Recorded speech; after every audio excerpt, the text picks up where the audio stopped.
दोस्तों, उत्तर प्रदेश की राजनीति में इस वक्त सबसे बड़ी खबर आ गई है। पूर्वांचल में बीजेपी का एक और मजबूत किला ढह गया है। चुनाव से ठीक पहले अखिलेश यादव की एक चाल ने लखनऊ से दिल्ली तक हलचल मचा दी, जिसने बीजेपी के रणनीतिकारों की नींद उड़ा दी है। आजमगढ़ के कद्दावर नेता पूर्व सांसद रामहरि चौहान ने अब भगवा छोड़कर लाल टोपी पहन ली है। अखिलेश यादव के साथ हाथ मिलाती ये तस्वीर सिर्फ एक मुलाकात नहीं, बल्कि पूर्वांचल की राजनीति में आया बड़ा बवंडर है। तो वहीं दोस्तों, इसे सिर्फ एक नेता का जाना मत समझिए। बीजेपी के लिए एक बड़ा विकेट गिरना है। रामहरि चौहान कोई मामूली नेता नहीं है। वो आजमगढ़ की धरती पर बीजेपी का वो चेहरा थे जिन्होंने सालों तक पार्टी के लिए जमीन तैयार की। लेकिन आज जब उन्होंने समाजवादी पार्टी का दामन थामा तो साफ संदेश है कि बीजेपी के अपने ही उनका साथ छोड़ रहे हैं। और रामहरि चौहान ने खुद समाजवादी पार्टी के प्रमुख महासचिव प्रोफेसर राम गोपाल यादव से मिलते हुए उनका आशीर्वाद लेते हुए समाजवादी पार्टी में शामिल हुए हैं। ये पहले भी समाजवादी पार्टी में रह चुके हैं। 2024 के चुनाव के समय इन्होंने समाजवादी पार्टी का साथ छोड़कर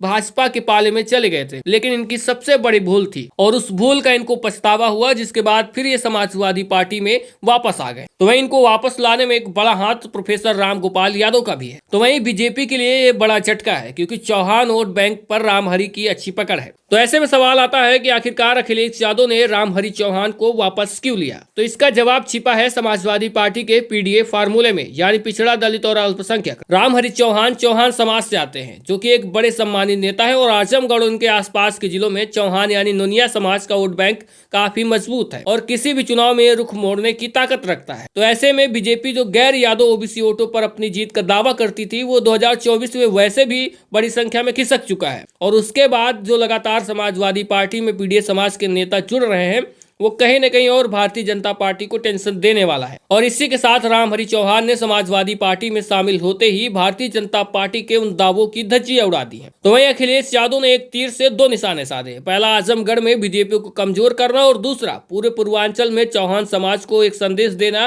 कि उनका असली ठिकाना अब समाजवादी पार्टी है। और ये भी दिखाता है कि दूसरी जगह इन्होंने जाकर देख भी लिया है, वहां इनको उस हिसाब का सम्मान नहीं मिला, जिसके बाद पुनः इनको समाजवादी पार्टी में आना पड़ा, जो कि एक तरह से साफ संदेश देता है कि पीडीए समाज का कोई भी नेता है तो उसको अगर ज्यादा सम्मान मिलता है तो वो समाजवादी पार्टी में मिलता है। तो वैसे में जिस तरह से नेता समाजवादी पार्टी को ज्वाइन कर रहे हैं, तो सवाल उठता है, क्या 2027 की महासंग्राम की तैयारी है या फिर आने वाले उपचुनाव के लिए बिसात बिछाई जा रही है। रामहरि चौहान का सपा में आना साबित करता है कि अखिलेश यादव अब सिर्फ यादव मुसलमान वोटों तक सीमित नहीं है, बल्कि वो बीजेपी के कोर वोट बैंक में भी सेंध लगा रहे हैं। तो वहीं आजमगढ़, मऊ, बलिया और गाजीपुर, इन तमाम इलाकों में रामहरि चौहान के समर्थक अब साइकिल की रफ्तार बढ़ाने के लिए तैयार है। बीजेपी के लिए सिर्फ एक सीट का नुकसान नहीं, बल्कि एक साख की लड़ाई बन गई है। तो अब क्या रामहरि चौहान के आने के बाद समाजवादी पार्टी पूर्वांचल में क्लीन स्वीप करेगी या बीजेपी अपने बड़े विकेट गिरने की भरपाई कर पाएगी? कमेंट बॉक्स में अपनी राय जरूर दें और यूपी के हर छोटी बड़ी राजनीतिक हलचल के लिए हमारे साथ जुड़े रहें और साथ में हमारे चैनल को भी सब्सक्राइब और फॉलो करें।